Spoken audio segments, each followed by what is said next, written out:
بسم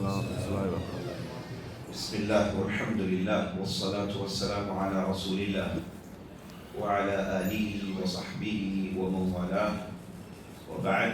فقال الله تبارك وتعالى والعصر إن الإنسان لفي خسر إلا الذين آمنوا وعملوا الصالحات وتواصوا بالحق وتواصوا بالصبر. میں سب سے پہلے اللہ رب العزت کی بارگاہ میں دعا کرتا ہوں کہ اللہ سبحانہ و تعالی ہماری اس بیٹھک کو قبول فرمائے اور ہماری محنتوں کو قبول فرمائے. اور میں اللہ سبحانہ و تعالی کی بڑائی بیان کرتا ہوں کہ اللہ سبحانہ و تعالی وہ ہے جس نے آسمان زمین کو بنایا، وہ ہے جو رب العالمین ہے، وہ ہے جو مالک حقیقی ہے، خالق حقیقی ہے، مدبر حقیقی ہے. اور محمد رسول اللہ صلی اللہ علیہ وسلم پر درود و سلام بھیجتا ہوں. اور اللہ سبحانہ و تعالیٰ نے انہیں ساری دنیا کے لیے رحمت بنا کر مبعوث کیا. میں اللہ سبحانہ و تعالیٰ سے دعا کرتا ہوں کہ اللہ سبحانہ و تعالیٰ ہماری باتیں جن میں ہم اللہ سبحانہ و تعالیٰ اللہ کے رسول صلی اللہ علیہ وسلم کی سنت پر پیروی کرتے ہوئے علم کی نشر و اشاعت کی کوشش کرتے ہیں، اللہ سبحانہ و تعالیٰ ہماری اس محنت کو قبول فرمائے. آمین یا رب العالمین.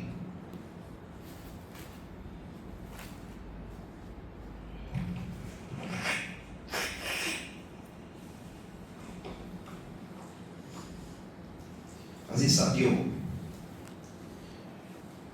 پیارے دوستوں، ماؤں بہنوں اور خواتین اسلام،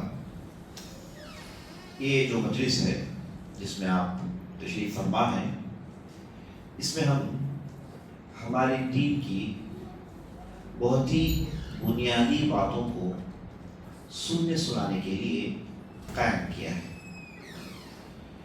دین کی بنیادیں 3 چیزوں پر رکھی گئی ہیں. ایک، اللہ سبحانہ و تعالیٰ کی پہچان. نمبر 2، اللہ کے رسول صلی اللہ علیہ وسلم کی پہچان. اور نمبر 3، نبی صلی اللہ علیہ وسلم کو جو شریعت اللہ نے دے کر بھیجی اس شریعت کی پہچان. ان 3 بنیادی چیزوں کو اصول ثلاثہ بھی کہتے ہیں. 3 بنیادی اصل باتیں. یہ جو اللہ کی پہچان ہے، اللہ کے رسول کی پہچان ہے اور اللہ کے دین کی پہچان ہے، یہ اس لیے اصول کی حیثیت رکھتے ہیں کیونکہ قبر میں جب بندے مومن کو رکھا جائے گا، بلکہ کسی بھی انسان کو رکھا جائے گا، تو جو سوال جواب کا سلسلہ شروع ہوگا اس میں یہی 3 سوالات پوچھے جائیں گے کہ من ربک، تمہارا رب کون ہے؟ وما دینک، تمہارا دین کیا ہے؟ ومن نبیک، اور تمہارا نبی کون ہے؟ قبر کے اندر یہ جو 3 سوالات پوچھے جائیں گے، اس کے جوابات آدمی دے گا تو ہی اس کا معاملہ آگے بڑھے گا. روایتوں سے بات معلوم ہوتی ہے کہ جو لوگ ان 3 سوالات میں پھنس جاتے ہیں وہ ان کا معاملہ آگے بڑھ نہیں سکتا. جیسا کہ نبی صلی اللہ علیہ وسلم نے ارشاد فرمایا، یہ جو فاسق و فاجر ہوگا، کافر ہوگا، منافق جو ہوگا، جب اس سے پوچھا جائے گا کہ من ربک، تمہارا رب کون ہے، تو وہ کہے گا آہن آہ سمعت الناس یقولون، کہے گا کہ آہ اے کاش اس کا جواب مجھے معلوم ہوتا، میں نے لوگوں کو یہ کہتے ہوئے سنا. کیا کہے گا؟ میں نے اسے لوگوں کو کہتے ہوئے سنا. پھر پوچھا جائے گا وما دینک، تمہارا دین کیا ہے، تو کافر، فاسق، فاجر، منافق یہی کہے گا آہن آہ سمعت الناس یقولون، آہ میں نے لوگوں کو یہ کہتے ہوئے سنا تھا. پھر تیسرا سوال پوچھا جائے گا ومن نبیک، تمہارا نبی کون ہے. تو یہ جو منافق ہوگا، فاسق ہوگا، فاجر ہوگا، کافر ہوگا، وہ کہے گا آہ سمعت الناس یقولون، اے کاش مجھے یہ جواب معلوم ہوتا، میں نے لوگوں کو یہ کہتے ہوئے سنا۔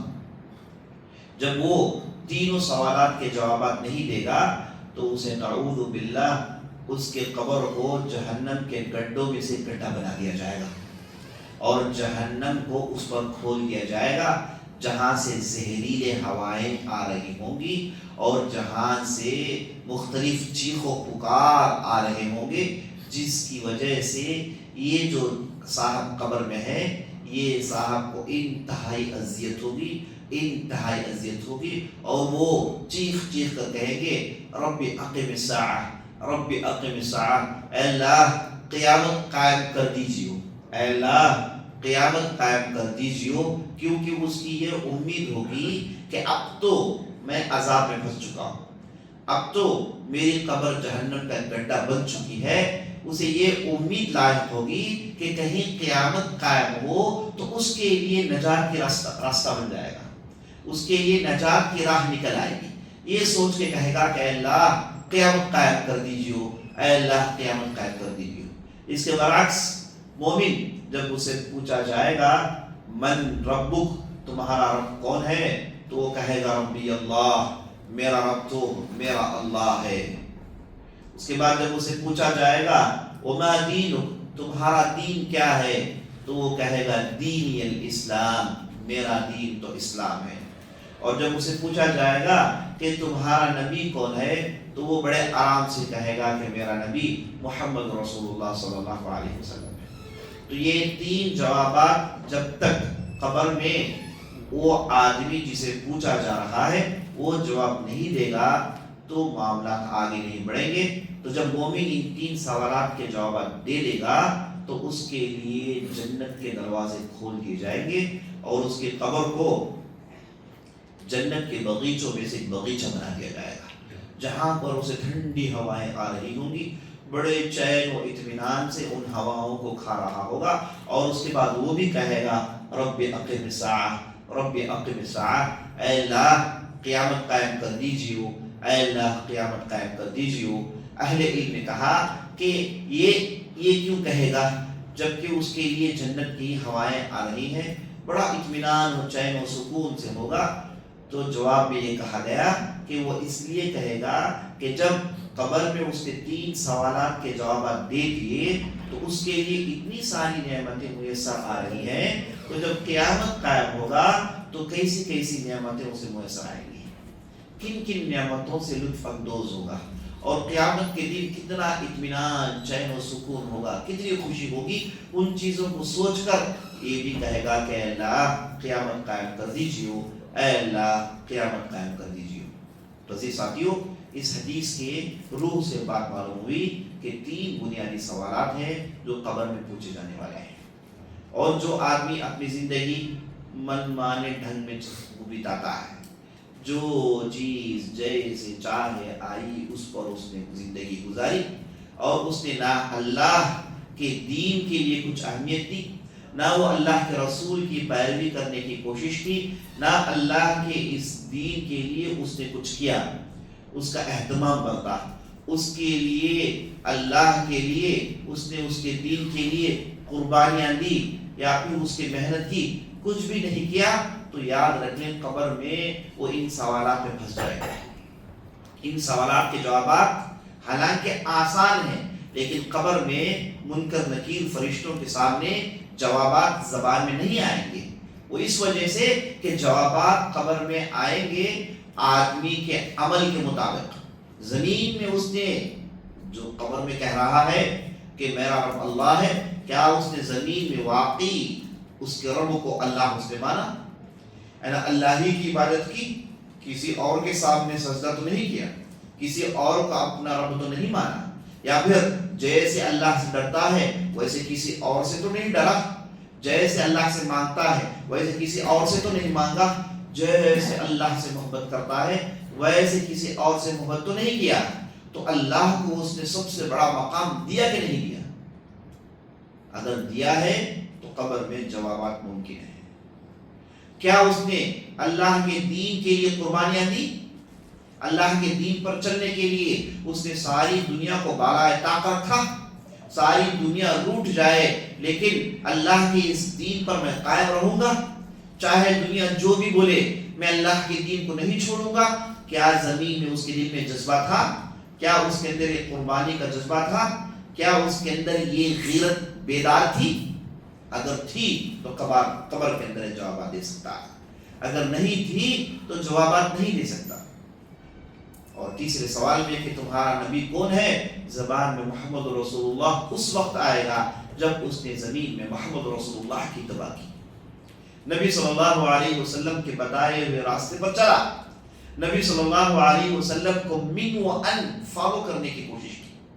جب اس کے زبان سے محمد رسول اللہ نکلتا تھا کہ محمد اللہ کے رسول ہیں، تو واقعی اس نے اس پر عمل کر کر دکھایا، اس نے محمد رسول اللہ کو اپنا ہیرو مانا، محمد رسول اللہ کے اداؤں پر فدا ہوا، محمد رسول اللہ صلی اللہ علیہ وسلم کو دیکھنے کی اسے ہمیشہ سے خواہش رہی، محمد صلی اللہ علیہ وسلم کی زندگی کو اپنی زندگی میں لانے کی بھرپور کوشش کی۔ کیا اس نے ایسا کیا ہے؟ تو تب جا کے قبر میں اس کی زبان سے محمد صلی اللہ علیہ وسلم کا نام آئے گا، ورنہ جوابات تو آسان ہے۔ ابھی آپ نے سن ہی لیا، تمہارا رب کون ہے؟ اللہ ہے۔ تمہارا دین کون سا ہے؟ اسلام ہے۔ تمہارا نبی کون ہے؟ محمد ہے۔ سوالات تو آسان ہیں، لیکن یاد رکھنا ان سوالات کے مطابق کیا اس نے زمین میں زندگی گزاری؟ کیا ان سوالات کے مطابق کیا اس نے زمین میں اپنی زندگی کو بسایا، یا پھر من مانی زندگی گزاری، منافقین کے راستے پر زندگی گزاری، یا پھر عام کافروں کی طرح رہا؟ اس میں اور عام کافروں میں فرق نہیں، صرف فرق یہ ہے کہ مسجد میں چلا جاتا ہے اور وہ لوگ مندر میں چلے جاتے ہیں، ان کے سامنے بت ہیں، اس کے دل میں بت ہیں، ان کے سامنے پتھر کے بت ہیں، اس کے دل میں پیسوں کی بت ہیں، اپنی شہوت کی بت ہے، اپنی خواہشات کی بت ہے۔ وہ لوگ اس بت کو نہیں چھوڑ پائے، اس نے اس بت کو نہیں چھوڑا، تو یاد رکھ لیں جوابات بننے پڑے۔ تو یہ تین جو سوالات ہیں، اسی کو بعض اہل علم نے اصول الثلاثہ کہا، اور ایک بہت ہی مشہور کتاب ہے۔ اصل میں اس کتاب کی شرح و توضیح کے لیے ایک چھوٹا سا ورکشاپ منعقد کیا گیا ہے، بڑی جلدی میں کیا گیا ہے، انتظام کرنے والوں نے بڑی تیزی سے اس کا انتظام کیا ہے، لیکن بہرحال وہ اس میں کامیاب رہے کہ انہوں نے آپ کو یہاں پر بٹھایا اور عورتوں کے لیے انتظام کیا، اور الحمدللہ یہ پروگرام جاری و ساری ہے۔ تو عزیز ساتھیوں، یہ جو تین سوالات ہیں اسی کو اصول الثلاثہ کہتے ہیں۔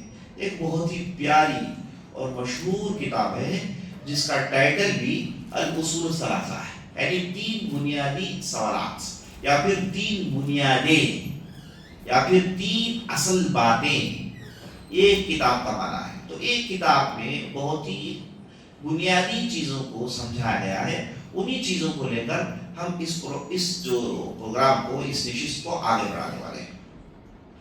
اس کتاب کو لکھنے والے مؤلف کا نام ہے محمد بن عبد الوہاب رحمۃ اللہ علیہ۔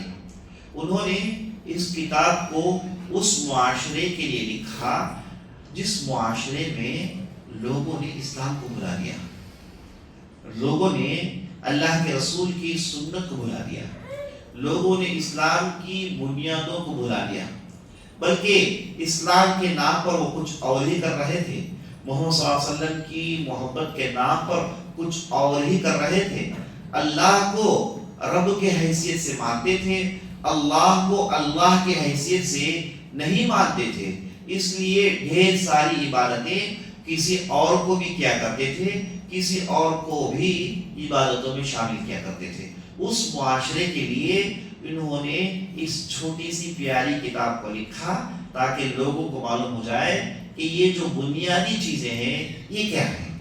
تو تعجب کی بات ہے کہ یہ کتاب اس معاشرے کے لیے بالکل سوٹیبل تھی، اور آج ہمارے معاشرے کے لیے بھی یہ کتاب بالکل مناسب ثابت ہوئی۔ تو اس لیے ذمہ داروں نے کوشش کی کہ ان بنیادی باتوں کو آپ کے سامنے رکھا جائے۔ تو یہ جو پیاری کتاب کے مؤلف ہیں وہ اپنے معاشرے کے حساب سے لکھا، اور یہ لگ بھگ 200 سال پرانے مؤلف ہیں جو سعودی عرب کے اندر جو آج ریاض ہے اس کے ایک شہر میں وہ پیدا ہوئے، اور جب پیدا ہوئے تو ان کے والد صاحب زبردست قاضی تھے، اور جب انہوں نے دین سیکھا تو دیکھا کہ ہمارے معاشرے میں کیا ہو رہا ہے، ہمارے معاشرے میں لوگ کیا کر رہے ہیں، ان کے پاس دین کی پابندی نہیں، ان کے پاس اللہ کے شریعت کی پابندی نہیں، نام زبان میں اللہ کے رسول کا ہے، محمد کا ہے، لیکن عمل میں وہ سنتیں جھلکتی نہیں۔ تو انہوں نے ان چیزوں کے خلاف آواز اٹھائی، تو بہت بڑا قیامت برپا ہوا، بہت بڑی لڑائیاں ہوئی، لوگوں نے قتل کرنے کی کوشش کی، کئی مرتبہ شہر سے بے در کر دیا گیا، وعلینا سے نکال دیا گیا، اور اس کے بعد دریا سے مختلف علاقوں سے انہیں نکال دیا گیا۔ بعد میں ہوا یہ کہ ان کی بات کے اندر اتنی سچائی تھی، ان کی بات کے اندر اتنی حقیقتیں تھیں، ان کی بات اتنی کتاب و سنت سے جڑی ہوئی تھی کہ اللہ سبحانہ و تعالیٰ نے، اور ان کے اندر اتنا اخلاص پھوٹ پھوٹ کر بھرا تھا کہ اللہ سبحانہ و تعالیٰ نے ان کی مدد کی۔ ان کی اس مبارک بات کو، ان کی اس مبارک دعوت کو درعیہ نامی شہر کے ایک بادشاہ نے اس دعوت کو قبول کر لیا، اس دعوت کو قبول کر لیا، جن کا نام تھا محمد بن سعود۔ وہ آگے چل کے آل سعود سے مشہور ہوئے۔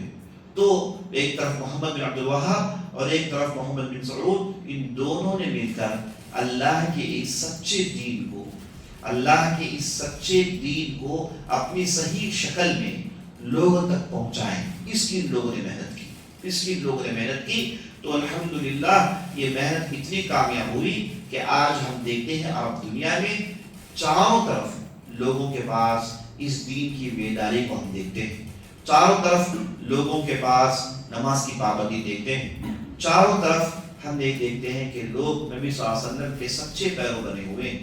تو یہ 200 سال پہلے کی کوشش تھی، ان کوششوں میں جتنی انہوں نے کوشش کی، ان کوششوں میں انہوں نے لکھنا بھی شروع کیا، جہاں وہ گاؤں گاؤں، قریے قریے، نکڑ نکڑ، کوچے کوچے پہنچتے اور لوگوں کو اصل دین سمجھاتے، وہاں پر انہوں نے بہت ساری کتابیں لکھی اس معاشرے کی مناسبت سے۔ تو یہ جو کتاب ہے اس معاشرے کے لیے لکھی گئی، جو کہ آج ہمارے لیے بھی بہت ہی فائدہ مند اور بہت ہی سوٹیبل اور بہت ہی مناسب ثابت ہوتی ہے۔ اصل میں کتاب کا آغاز ہوتا ہے، اگر آپ اس کتاب کو پڑھیں گے، چھوٹی سی کتاب، وہ کہتے ہیں کہ اصل یہ جو 3 بنیادی باتیں ہیں، انہیں سمجھنے سے پہلے 4 مسائل کے بارے میں تمہیں جاننا ہے۔ اس کتاب کے آغاز میں کہتے ہیں کہ اے میرے بھائی، تجھے چاہیے کہ 4 مسائل کے بارے میں جان لے۔ تو 3 بنیادی باتوں کی تفصیل جاننے کے لیے اس کتاب کو اپنے ہاتھ میں اٹھایا ہے۔ کیا 3 بنیادی باتیں؟ کون بتائیں گے؟ کیا 3 باتیں؟ ہاں، کیا ہے 3 بنیادی باتیں؟ من ربک، ما دینک، من دینک۔ تمہارا رب کون ہے، تمہارا دین کیا ہے، اور تمہارا رسول کیا ہے۔ جو 3 بنیادی باتیں ہیں اس کی تفصیل سمجھانے سے پہلے وہ کہتے ہیں کہ بھائی 4 مسائل کے بارے میں جانیے، اور کہتے ہیں سب سے پہلا مسئلہ جس کے بارے میں تجھے اہتمام برتنا ہے، اے کتاب کے پڑھنے والے، اے میری بات سننے والے، تجھے 4 مسئلوں کے بارے میں جانکاری ہونی چاہیے۔ پہلی بات کہ العلم، تیرے پاس علم ہونا چاہیے۔ انہوں نے پہلا نقطہ کیا کہا کہ تیرے پاس علم ہونا چاہیے۔ اگر کسی کے پاس علم نہیں، شیطان کے لیے بڑا آسان لقمہ بن جاتا ہے وہ آدمی کو شیطان کے، ابلیس کے حرکتوں سے سب سے پہلی جو چیز بچاتی ہے وہ ہے علم۔ اور اللہ نے جا بجا کہا فَاعْلَمْ أَنَّهُ لَا إِلَهَ إِلَّا هُوَ وَاسْتَغْفِرْ لِذَنبِكَ۔ کہتا ہے نبی صلی اللہ علیہ وسلم، جانو لا الہ الا اللہ کیا ہے۔ نبی صلی اللہ علیہ وسلم حکم ہوا کہ جانو لا الہ الا اللہ کا جو جملہ کہتے ہو، اس کی ڈیٹیلز کیا ہے جانو، اور پھر اپنے گناہوں سے توبہ کرو۔ تو نبی صلی اللہ علیہ وسلم کو علم سیکھنے کا حکم ہوا، اور نبی صلی اللہ علیہ وسلم نے اپنی 23 سالہ نبوت کی زندگی میں لوگوں کو تعلیم دی، سکھایا۔ اسی لیے وہ کہا کرتے تھے بعثت معلما، اللہ نے مجھے ٹیچر بنا کر بھیجا ہے، میں لوگوں کو ٹیچ کرتا ہوں، میں لوگوں کو علم دیتا ہوں۔ میں لوگوں کو سکھاتا ہوں. تو نبی صلی اللہ علیہ وسلم نے عرب کے بدو جاہلوں کو بٹھا کر تعلیم دی، سکھایا، علم سکھایا. نتیجہ کیا نکلا؟ انہی بدو جاہلوں میں سے کون نکلے؟ ابوبکر صدیق رضی اللہ عنہ. انہی بدو جاہل میں سے کون نکلے؟ عمر رضی اللہ عنہ، عثمان رضی اللہ عنہ، علی بن ابی طالب. یہ کون افراد ہیں جنہوں نے آگے چل کے ساری دنیا میں حکومت کی. اسلامی خلافت آدھی دنیا پر تھی. اس وقت کے قیصر ہوں، کسرا ہوں، جتنے بھی بڑے بڑے سپر پاورز تھے، سب کو انہی لوگوں نے جو نبی صلی اللہ علیہ وسلم کے پاس تعلیم سیکھے تھے، انہوں نے ان بڑی بڑی طاقتوں کی پرخچے اڑا دیے. انہیں کہیں کا نہیں چھوڑا. کس کی برکت میں؟ علم کی برکت میں، علم کی وجہ سے. تو پہلی نصیحت کہتے ہیں کہ اے میرے بھائی، اے میری بات سننے والے، سب سے پہلے مسئلہ جسے تو اہتمام برتنا چاہیے وہ ہے علم، جانکاری. جانو تمہارے دین کے بارے میں. آج مسئلہ کیا ہے؟ آج ہر ایرا غیرہ دین کے سامنے بات کرنے کے لیے کھڑا ہو جاتا ہے. بڑی تعجب کی بات ہے کہ ہم ڈاکٹر کے پاس جاتے ہیں تو کیا چیک کرتے ہیں؟ اس کے پاس MBBS ہے، دانتوں کا ڈاکٹر ہے تو BDS ہے، فلان ڈاکٹر ہے تو اس کے پاس سرٹیفکیٹ ہے. یا پھر آپ ایسے چلے جاتے ہیں، بیمار پڑ گئے تو پڑوسی کے دروازہ ہمارا بولے پیٹ دکھتا ہے، بولتے ایسا کچھ تکلیف آئی جسم میں تو فوراً کیا کرتے؟ دوست کو فون ڈال کے بھائی مجھے سینہ دکھ رہا، بولتے فوراً ڈاکٹر تلاش کرتے. کہتے کہ ڈاکٹر کون ہے، اس کا پڑھا ہوا کون ہے، اور اس ڈاکٹر کے پاس جاتے اور اس کے پاس بیماری سناتے اور وہ علاج لکھتا. آدمی اس علاج کو کھا کے شفایا ہوتا. اگر اڑوس پڑوس دوست پہچان میں جا کر یہ بیماری پیش کرے اور وہ علاج دے تو ہوگا کیا؟ کبھی لگے گا، کبھی نقصان پہنچائے گا. تو ہم اپنے لیے ڈاکٹر کا تلاش کرتے ہیں. اگر کوئی گھر بننا چاہے تو کرتا کیا ہے؟ تلاش کرتا ہے کہ بھائی انجینئر کہاں ہے جو گھر بننا چاہتا ہے. یہ نہیں کہتا کہ بھائی کریم بھائی میرے لیے گھر بن کو دو، تمہیں میرے دوست گھر بن کو دو، فلاں شبیر بھائی آپ آئیے میرے گھر بند کر دیجیے. کوئی نہیں بولتا. بولتا کیوں نہیں بولتا؟ کیونکہ وہ اس فیلڈ کی نہیں. لیکن تعجب کی بات دیکھیے، ہم لوگوں کی ستم زرفی دیکھیے کہ دین کی بات آتی ہے تو ہم سب سے سنتے ہیں. تم بھی بولو، تم بھی بولو، تم بھی بولو، تم بھی بولو، سب بولو، ہے نا. اب کون کون بولتے ہیں؟ جنہیں نہ علم کے بارے میں کچھ جانکاری ہے، جو کچا ہے، جنہوں نے پوری بات نہیں سیکھی، سب بولتے ہیں. دین کے بارے میں سب بولتے ہیں. ہاں نبی صلی اللہ علیہ وسلم نے ایک حدیث میں ارشاد فرمایا بلغوا عنی ولو آیہ، میرے طرف سے تمہارے پاس ایک آیت کا علم ہے، ایک حدیث کا علم ہے، دوسروں کو پہنچاؤ. تو پہنچانا الگ ہے، لوگوں کے درمیان بیٹھ کے علمی باتیں کرنا الگ ہے. آپ پہنچانے کا مطلب کیا ہے کہ میں نے فلاں عالم کو یا پھر فلاں کتاب میں اس آیت کو پڑھا، اس حدیث کو پڑھا، یہ نہیں کہ اس کا معنی ہے، بس یہ ہے معنی پہنچانے کا. اب ہمارے لوگ کیا کرتے ہیں؟ فوراً فتوے کا دروازہ کھول دیتے ہیں، فوراً اپنے آپ کو عالم سمجھ جاتے ہیں، فوراً لوگوں میں تعلیم دینے کے لیے بیٹھ جاتے ہیں. یہاں سے مصیبت کھڑی ہو جاتی ہے. روزی ساتھیوں، ماؤں بہنوں، بزرگوں، ہمیشہ اس چیز کا خیال رکھنا کہ دین کی بات کن سے سیکھیں.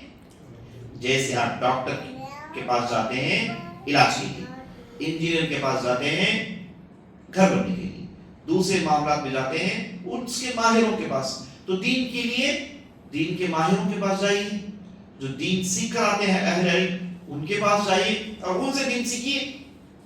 ہمیشہ یاد رکھنا، یہ نہیں کہ ہر ایرا غیرہ نٹو خیرہ وہ آئے آپ کو دین سے کہنے نہیں چلے گا. باقاعدہ جن کے پاس علم ہے ان کے پاس سیکھیں. اور اگر کوئی آپ کو یہ پیغام پہنچائے کہ بھائی ایسا میں نے فلاں معتبر عالم سے سنا، ایسا میں نے فلاں معتبر کتاب میں پڑھا، تو آپ اسے لیجیے، اچھی بات ہے، ایسا ہی تو علم پھیلتا ہے. لیکن فوراً اپنے آپ کو عالم سمجھنا اور فوراً درس دینا شروع کر دینا، خطبے دینا شروع کر دینا، لوگوں کے درمیان معلم بن جانا، یہ غلط بات ہے. یہ نہیں ہونی چاہیے جب تک کہ آدمی علم سیکھتا رہے. تو انہوں نے کہا کہ میں تجھے 4 باتوں کی نصیحت کرتا ہوں، اس میں سب سے پہلے علم۔ علم کا مطلب جاننا، علم کا مطلب جاننا، اور جاننے والوں کو اللہ کے قرآن میں خوب اللہ نے تعریف کی، قل هل يستوي الذين يعلمون والذين لا يعلمون۔ اے نبی صلی اللہ علیہ وسلم آپ پوچھیے ان لوگوں سے، جو لوگ جانتے ہیں اور جو لوگ نہیں جانتے دونوں ایک ہیں؟ اندھا اور دیکھنے والا دونوں ایک ہیں؟ نہیں ہو سکتا نا۔ ویسے جو لوگ جانتے ہیں اور جو لوگ نہیں جانتے دونوں ایک نہیں ہو سکتے۔ اللہ کی نظر میں بھی، اللہ کی نظر میں بھی یہ ڈفرینسیشن ہے۔ جاننے والوں کا مقام بڑا ہے، نہیں جاننے والوں کا مقام نیچے ہے۔ ارفع اللہ الذین آمنوا منکم والذین اوتوا العلم درجات۔ اللہ سبحانہ وتعالی جن کے پاس علم ہے، جن کے پاس عمل ہے، ان کے درجات کو کہتا ہے کہ میں بلند کرتے رہتا ہوں۔ یعنی جس کے پاس ایمان نہیں، جس کے پاس علم نہیں، ان کے درجات تو کم رہیں گے، یہی معنی ہے اس کا، ہے کہ نہیں؟ تو اللہ نے قرآن کے اندر جا بجا علم رکھنے والوں کی تعریف کی، اور جہاں کہیں بھی اللہ اور اللہ کے رسول نے علم کہا تو اس علم سے کیا مراد؟ یاد رکھیں، اس علم سے مراد جیسے کہ بتایا گیا قرآن حدیث، یعنی اللہ کی پہچان، اللہ کی دین کی پہچان، اللہ کے رسول کی پہچان۔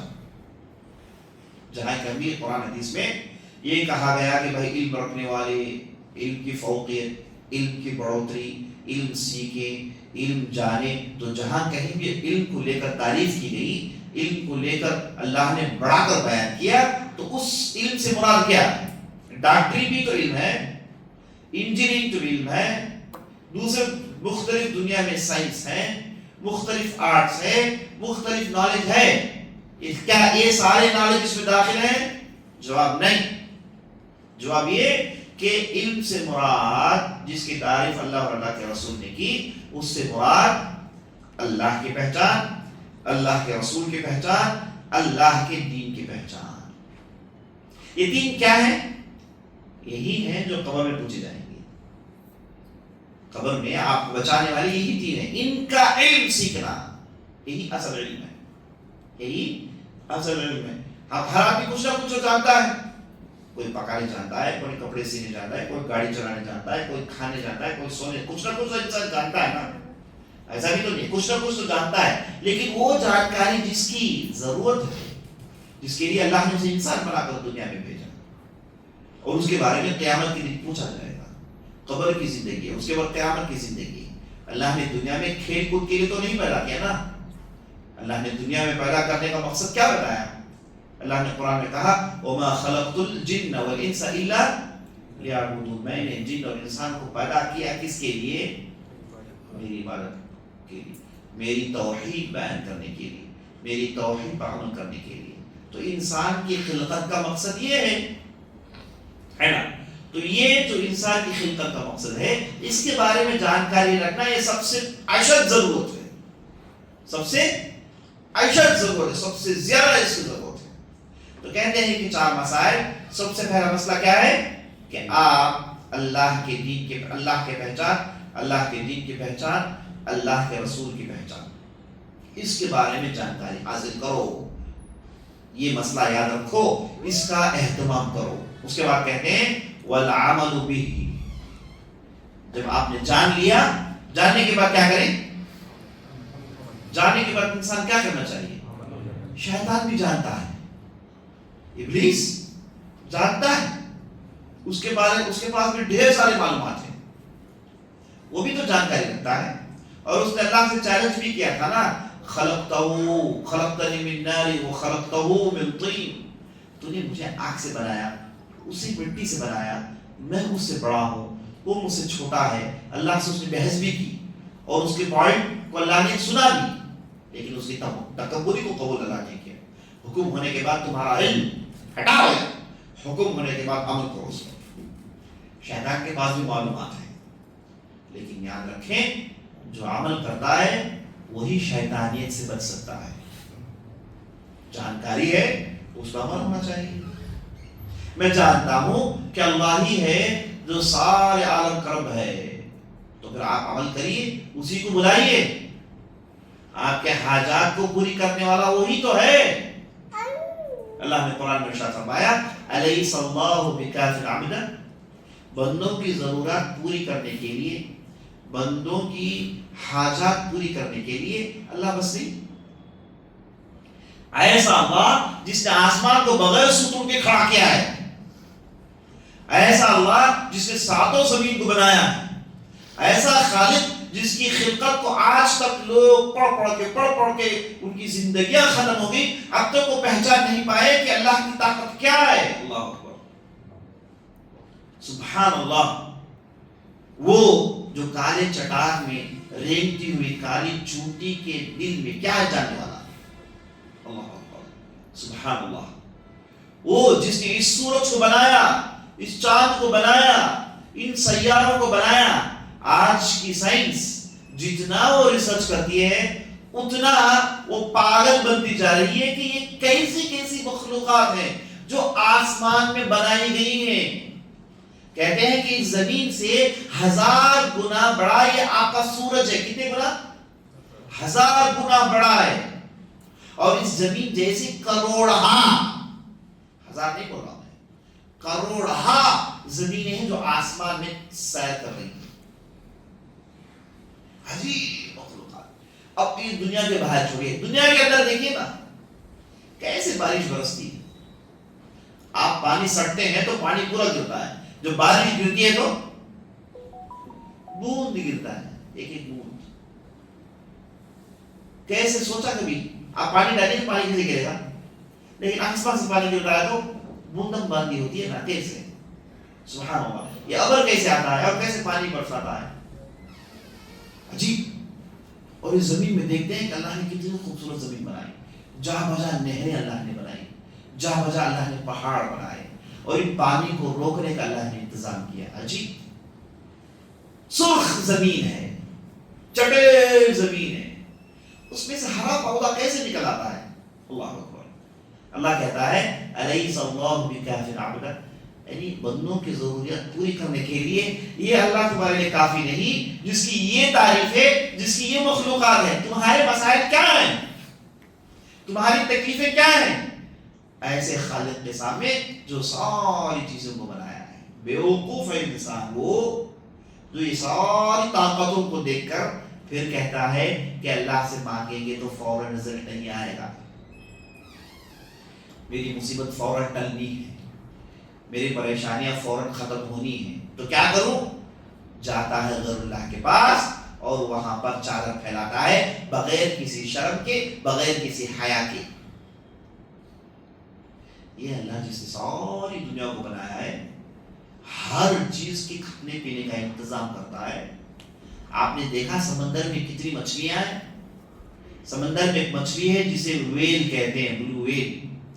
وہ روزانہ 40 ٹن کھاتی ہے. 40 ٹن، 1 ٹن 1000 کلو، 40,000 کلو کی کھانے کی ضرورت ہے اسے روزانہ. کبھی آپ نے سنا کہ سمندر سے ویل پورے باہر آ گئے، سمندر میں کھانے کا انتظام نہیں؟ یعلم مستقرها ومستودعها، یہ اللہ کا انتظام ہے. 30 ہاتھی ملتے ہیں تو 1000 کلو کا گھاس کھاتے ہیں. زمین میں آپ نے کبھی دیکھا کہ پورے ہاتھی سٹرائک کر رہے ہیں، کہہ رہے ہیں کہ ہمارے لیے کھانے کا انتظام نہیں؟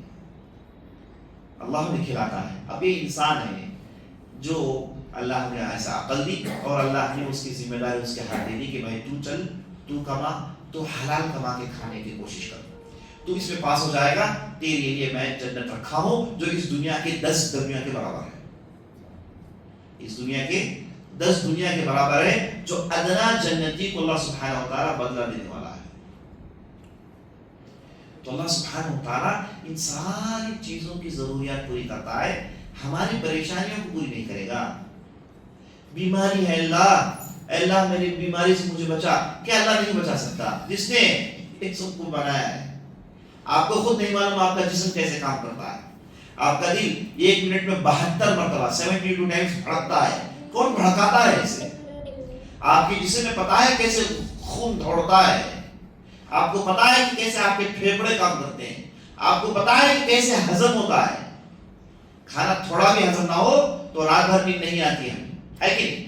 پیٹ میں درد ہو جائے تو ختم ہو، کون کرتا ہے؟ ہم کرتے ہیں۔ تو آپ کے مسائل کیا ہیں؟ انسان کی خلقت کیا ہے؟ انسان مٹھی بھر ہے۔ اس زمین میں چونٹیوں کا وزن انسانوں سے 10 گنا زیادہ ہے، آج کی سائنس کہتی ہے۔ اس زمین میں یہ جو چونٹیاں ہیں نا، ان کا وزن انسانوں سے 10 گنا زیادہ ہے۔ چونٹیوں میں 350 قسم ہیں۔ کتنے ہیں؟ 350 قسم ہیں۔ وہ بستیاں بنا کر بستی ہیں۔ جیسے انسان جانوروں کو پال کے کاٹ کے کھاتے ہیں، ویسے چونٹیاں اپنے جانور پالتے ہیں اور اسے کاٹ کے کھاتے ہیں۔ آج کی سائنس بتا رہی ہے ساری باتیں۔ انسان اپنی آواز سے گفتگو کمیونیکیٹ کرتا ہے، چونٹیاں کیمیکل کمیونیکیشنز کرتی ہیں۔ کیسے؟ ان کے جسم میں کیمیکل پیدا ہوتا ہے، وہ لے کے جا کے دوسری چونٹی کے جسم میں لگاتے ہیں تو اس چونٹی کو سمجھ میں آ جاتا ہے یہ چونٹی کیا چاہتی ہے۔ اسی لیے آپ دیکھیں چونٹیاں ایک دوسرے سے مل کے جاتی ہیں۔ کیوں ملتے ہیں؟ ان کے پاس کیمیکل کمیونیکیشن۔ ابھی تک انسانوں کو نہیں معلوم کہ ان چونٹیوں کے اندر اور کیا حکمت ہے۔ جو جانتے ہیں وہ کچھ بھی نہیں ہے، صرف چونٹیوں کے بارے میں۔ اور یہ چونٹیاں اس زمین میں انسانوں سے کتنی زیادہ وزندار ہیں؟ 10 گنا وزن ہے انسان۔ انسان کیا ہے؟ مٹھی بھر ہے، کچھ بھی ویلیو نہیں ان کی۔ ان کو اللہ نے بنایا ہے، ان کی ضرورت پوری نہیں کر سکتا۔ کیسے بیوقوف ہم لوگ! وہ کتنا بڑا بیوقوف ہوگا جو جاتا ہے کسی غیر اللہ کے چوکٹ میں سر ٹیکتا ہے، کہتا ہے کہ آپ مجھے بچانے آئے۔ بیوقوف! اللہ کہتا ہے قرآن کے اندر اذا سالك عبادي عني فاني قريب اجيب دعوة الداعي اذا دعان فليستجيبوا لي وليؤمنوا بي لعلهم يرشدون۔ کتنی پیاری بات، کتنی پیاری آیت۔ اے نبی صلی اللہ علیہ وسلم، آپ کے پاس میرے بندے اگر پوچھیں کہ میں کہاں ہوں تو آپ انہیں کہہ دیں کہ میں بالکل قریب ہوں۔ کتنا قریب ہوں؟ اتنا قریب ہوں کہ ان کے مسائل کو سنتا ہوں، ان کے مسائل کے حل نکالتا ہوں، ان کی مانگ کو سنتا ہوں، ان کی مانگ کو پوری کرتا ہوں۔ یہ لوگ مجھے سے مانگے، در بدر کی ٹھوکریں کیوں کھاتے ہیں؟ عجیب۔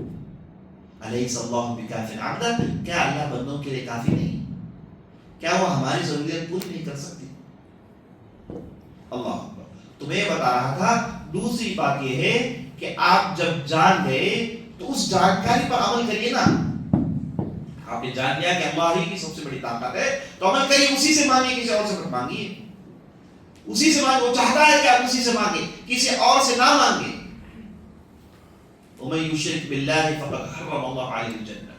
اللہ نے جا بجا قرآن کے اندر کہا کہ جو لوگ مجھ سے بھی اور دوسروں سے بھی مانگتے ہیں، مجھے دوسروں کے صف میں کھڑا کرنے کی کوشش کرتے ہیں، اسی کو میں شرک کہتا ہوں، اور شرک کو میں انتہائی نفرت کی نظر سے دیکھتا ہوں۔ اللہ کو پسند نہیں ہے، اللہ کو پسند نہیں کہ انسان کسی دوسروں سے مانگے۔ اگر انسان کسی دوسرے سے مانگتا ہے تو بھی دیتا کون ہے؟ اللہ ہی ہے۔ لیکن یہ شیطان ہے جو انسان کو ہمیشہ سے بہکانے کی کوشش کرتا ہے۔ اس کی پوری کوشش ہوتی ہے کہ انسان غیر اللہ کے چوکٹ پہ پڑ جائے، اور وہ سمجھتا ہے کہ میں جیت گیا کیونکہ میری پرانی حسد جو تھی وہ پوری ہو گئی، میں نے بنی آدم کو مات دی تھی، میں نے بنی آدم کو ٹھکا دیا، اور یہی تو چیلنج کیا تھا اور شیطان نے۔ تو دوسرا یہ ہے، نقطہ یہ ہے جس کا اہتمام برتنے کا اس اصول الثلاثہ میں مؤلف ہمیں دیتے ہیں کہ آپ جو جانتے ہیں اس پر عمل کریں۔ آپ جانتے ہیں کہ اللہ ایک ہے، اس کے مطابق عمل کریں۔ آپ جانتے ہیں کہ آپ کے رسول محمد رسول اللہ صلی اللہ علیہ وسلم ہے، تو اس کے مطابق عمل کریں۔ آپ نے جب انہیں رسول مان لیا تو ان کے نقش قدم پر چلیے نا۔ آپ نے جب انہیں رسول مان لیا، وہ جو لباس پہنتے تھے ویسا لباس پہنیے، جیسے ان کا چہرہ تھا ویسے آپ کا بھی چہرہ ہو، جیسے وہ گھر میں رہتے تھے ویسے آپ بھی رہیں، جیسے وہ لوگوں کے ساتھ معاملات کرتے تھے وہ ویسے آپ بھی معاملات کریں، ان کے رنگ میں رنگ جائیں، تب جا کے آپ کا دعویٰ کہ محمد اللہ کے رسول ہیں پورا ہوگا، ورنہ آپ نے عمل نہیں کیا۔ اور عمل نہیں کرنے والا کون ہے؟ میں نے بتایا ابلیس ہے، کیونکہ ابلیس بھی جانتا ہے۔ تو انہوں نے کہا کہ 4 باتوں کا اہتمام کرتے، پہلا جانیے، اس کے بعد عمل کریے، اور تیسرا جب آپ نے جان لیا، جب آپ نے عمل کر لیا، اس نعمت کو اپنے پاس مت رکھیے، دوسروں سے بھی شیئر کریے۔ اسی کو دعوت کہتے ہیں، اسی کو تبلیغ کہتے ہیں. آپ نے جو جانا، میں نے ابھی آپ کو حدیث بتائی، بلغوا عنی ولو آیہ، ایک آیت کا بھی علم آپ کے پاس ہے، ایک حدیث کا بھی آپ کے پاس ہے علم، ایک مسئلہ آپ جانتے ہیں، ایک نقطہ آپ جانتے ہیں تو شیئر کریے. لیکن شیئر کرنے میں کیا آپ کو خیال کرنا ہے کہ آپ صرف شیئر کر رہے ہیں. آپ بغیر علم سے کہ عالم نہیں بن سکتے، آپ بغیر تفسیر سے کہ مفسر نہیں بن سکتے. شیئر تو کریے نا، اسی سے علم پھیلتی ہے، بات پھیلتا ہے. تو مؤلف کہتے ہیں تیسرا نقطہ یہ ہے کہ آپ نے جب جان لیا، اس پر عمل کر لیا، تو اس نعمت کو اپنے پاس مت رکھیے، اس نعمت کو لوگوں کے ساتھ شیئر کریے. اٹھے بیٹھے شیئر کریے، جہاں کہیں بھی گئے شیئر کریے. یہ مت کہیے کہ یہ میرا نوکر ہے، یہ میں اس کے پاس کیا بات کروں گا. یہ مت کہیے کہ یہ تو غیر مسلمان ہے، گندا ہے، کافر، نعوذ باللہ، مشرک ہے، اسے میں کیا بات بتاؤں. ہرگز نہیں. وہ آپ کے پاس جو معلومات ہیں وہ جاننے کا پورا حق ہے انہیں، اور قیامت کے دن آئیں گے. اگر کہیں گے کہ یہ فلان جو صاحب تھے جن کا نام کریم اللہ تھا وہ میرے ساتھ بیٹھتے تھے، یہ فلان تھے جن کا نام عبداللہ تھا، یہ فلان تھے جن کا نام عبد الرحمن تھا، جو میرے ساتھ بیٹھتا تھا اٹھتا تھا، اس نے کبھی کچھ بتایا نہیں، کبھی کچھ بتایا نہیں. کبھی بھی آپ لوگوں کی لباسوں کو دیکھ کر مت ڈریے. بڑے پوجاری، بڑی اس کی داڑھی ہے، ماتھے پہ بڑا ٹیکا لگا ہوا ہے، زعفرانی رنگ کے کپڑا پہنا ہوا ہے، وہ بھی آپ کے پاس جو معلومات ہے اس کا محتاج ہے. وہ بھی آپ کے پاس سچا علم جو ہے اس کا محتاج ہے. سنائیے اسی. ایک مرتبہ بس میں سفر کر رہا تھا تو میرے ساتھ ایک ساتھی تھے، تو انہیں سیٹ مل گیا، تو بازو ایک پوجاری تھا وہ بڑھ گیا، تو میں کھڑا تھا. یہ جو میرے ساتھی تھے جیسے ہی پوجاری دیکھے تو انہوں نے اسلام کے بارے میں چھیڑا. تو جیسے بات کر رہے تھے تو جو پوجاری تھا انہیں غور سے سن رہا تھا، اور اس کے بعد جب سٹاپ آ گیا تو میرے صاحب تھے، ہمیں اترنا تھا، تو پوجاری نے کہا کہ یہ بات آپ پہلے شروع کرتے تو زیادہ سننے کا موقع ملتا. محتاج ہے لوگ، آپ کے پاس علم میں محتاج ہے. بتائیے لوگوں کو. سب سے زیادہ پتا ہے کسے آپ کو بتانا ہے، جو ہم نہیں کرتے. ہمیشہ ہم تو بازاروں میں سڑکوں میں بن ٹھن کر گھومتے رہتے ہیں، سب کے ساتھ اچھے معاملات کرتے ہیں، اور سب سے برا معاملات کس کے ساتھ کرتے ہیں؟ گھر والوں کے ساتھ. باہر والوں کے ساتھ نرمی، گھر والوں کے ساتھ پوری سختی. گھر کے اندر آدمی کی ریالٹی معلوم ہو جاتی ہے. باہر تو کپڑے پہن کر نکلتا ہے نا، گھر میں تو ننگا ہو جاتا ہے. گھر والوں کو تو پورا معلوم ہے. ہم یہ بہت بڑی غلطی کرتے ہیں. یاد رکھیں، آپ کے اچھائی کے سب سے زیادہ مستحق آپ کے گھر والے ہیں. وہاں سے شروع کریے، آپ کے بچوں سے شروع کریے، آپ کی بیوی سے شروع کریے، ہے نا. یہ دین کی باتوں سے انہیں محروم نہ کریے گا، انہیں بتائیں. کیونکہ ہمارے معاشرے میں زیادہ علم نہیں رکھنے والی کون ہوتی ہیں؟ عورتیں ہوتی ہیں. عورتیں کون ہیں؟ وہی آپ کی پرورش کرتی ہیں. آپ کی پرورش کس نے کی؟ ایک عورت نے کی نا. آپ کو جنا کون؟ ایک عورت نے. آپ کے بچوں کو جنتی کون ہے؟ ایک عورت. تو عورتوں کا جاننا بہت ضروری ہے. اس لیے جو بھی ذمہ دار ہیں میں ان کا شکر گزار ہوں، انہوں نے عورتوں کے لیے بھی ایک پروگرام کا اہتمام کیا ہے، انہیں بھی سنانے کا موقع دیا گیا ہے الحمدللہ. تو یہ تیسرا نقطہ، جو بھی آپ جانتے ہیں شیئر کریے. اچھا، جب آپ شیئر کریں گے کیا ہوگا؟ لوگ آپ کا پھول ڈال کے ریڈ کارپیٹ میں استقبال کریں گے؟ ہوتا ہی نہیں ایسا. کہیں گے تو کون بولنے والا، تو کیا جانتا ہے، تو کون ہمیں سمجھانے والا. ایسا نہیں ہے. ہم ایسے ہی کریں گے تو ڈھیر ساری مخالفتیں آئیں گی. نبی صلی اللہ علیہ وسلم نے کیا کہا؟ آپ صلی اللہ علیہ وسلم کا پیغام کیا تھا؟ قریش سے کہے کہ بھائی چلو تمہاری امامت دے دو. قریش سے کہا کہ چلو کعبہ دے دو. قریش سے کہا کہ چلو مکہ سے باہر نکلو. کچھ بھی تو نہیں بولے. ایک ہی پیغام تھا. کیا پیغام تھا؟ کہا کہ بھائی ایک اللہ کی عبادت کرو جو اتنا بڑا طاقتور ہے، سب مسائل وہ حل کر سکتا ہے. ان بتوں کے پیچھے کیوں پڑے ہو؟ سچی بات تھی، عقل کو رکھنے والی بات تھی. لیکن ان لوگوں نے کیا کیا؟ کہ نہیں ہم نہیں مانیں گے. اور الٹا تہمت لگایا، کہا کہ تم بتوں کو گالی دیتے ہو، ہمارے آبا و اجداد کو گالی دیتے ہو. کہیں پر بھی نبی صلی اللہ علیہ وسلم نے آبا و اجداد کو گالی نہیں دی, کہیں پر بھی نبی صلی اللہ علیہ وسلم نے بتوں کو گالی نہیں دیا, بلکہ قرآن میں اللہ نے کیا کہا, لا تسبوا الذین يدعون من دون اللہ, اللہ کے علاوہ دوسروں کو پکارنے والے ان معبودات کو گالی مت دو. فَيَسُبُّ اللَّهَ عَدْوًا بِغَيْرِ عِلْمٍ, وہ لوگ بغیر علم کے اللہ کو گالی دے بیٹھیں گے اور تم اس کا سبب بنو گے. بتوں کو گالی دینے کی اجازت نہیں ہے. آپ کہیں گے کہ بھائی ان کی کیا حقیقت ہے, ٹھیک ہے آپ کو گالی دے, آپ اپنی زبان گندی مت کریے گا. تو جب آپ لوگوں کے سامنے اپنا علم شیئر کریں گے تو مخالفت ضرور آئے گی. ہو سکتا ہے کہ مخالفت کرنے والے آپ کے والد ہوں, آپ کی والدہ ہوں, آپ کی بیوی ہوں, آپ کے بچے ہوں, آپ کا اڑوس پڑوس ہو, آئے ممکن ہے. اس سے ڈرنا نہیں ہے, اس مخالفت کا مقابلہ کرنا ہے. کیسے مقابلہ کریں گے؟ جاہلوں کے طرز پر نہیں, جھگڑے کے طرز پر نہیں, حکمت کے تحت. اور خاص طور پر یہ لوگ یہ دیکھیں گے کہ آپ بول رہے ہیں, کیا آپ اس پر عمل کر رہے ہیں؟ آپ کہہ رہے ہیں کہ اللہ کا دین ہی سچا ہے, اللہ کے رسول کی پیروی کرنی چاہیے, کیا آپ اسے مانتے ہیں, اس پر عمل کرتے ہیں؟ لوگ یہ دیکھیں گے. آپ صرف کہتے ہیں, آپ کے پاس عمل نہیں, تو آپ کی ویلیو اس پیپر جیسی ہے, کچھ بھی نہیں. آپ کی طاقت اور آپ کا وزن بڑھتا ہے جب آپ اس پر عمل کرتے ہیں. تو آپ کا عمل کرنا وہ بھی ایک قسم کی دعوت ہے.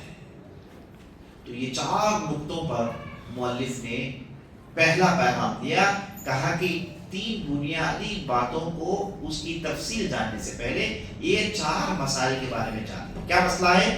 پہلے جانکاری حاصل کریں اللہ کے دین کی, اللہ کی, اللہ کے رسول کی, پھر اس پر عمل کریں اور پھر ان معلومات کو شیئر کریں. دیکھیں, عمل کے ساتھ ساتھ شیئر کریں. اور نمبر 4, مخالفت آئے گی تو صبر کریں. آپ کو پتا ہے یہ 4 باتیں مؤلف نے کہاں سے کی؟ مؤلف نے جو آیت میں نے خطبہ مسنونہ کے بعد پڑھی, والعصر ان الانسان لفی خسر الا الذین آمنوا وعملوا الصالحات وتواصوا بالحق وتواصوا بالصبر. زمانے کی قسم, انسان خسارے میں ہے سوائے ان لوگوں کے جن لوگوں نے ایمان لایا, عمل کیا, آپس میں نصیحت کی, حق کی اور اس پر صبر کرے. یہ جو 4 باتیں میں نے آپ کو بتایا, یہ سورۃ العصر سے اس مؤلف نے لیا ہے. اور امام شافعی نے فرمایا اگر اللہ نے قرآن نازل نہیں کیا, صرف سورہ عصر نازل کرتا تو انسان کی ہدایت کے لیے کافی تھا. کتنی بڑی بات. اللہ, میں یہاں پر اپنی بات رکھتا ہوں, انشاءاللہ نماز کے بعد اپنی بات آگے بڑھائیں گے. سبحان ربک رب العزۃ عما یصفون وسلام علی المرسلین والحمد للہ رب العالمین.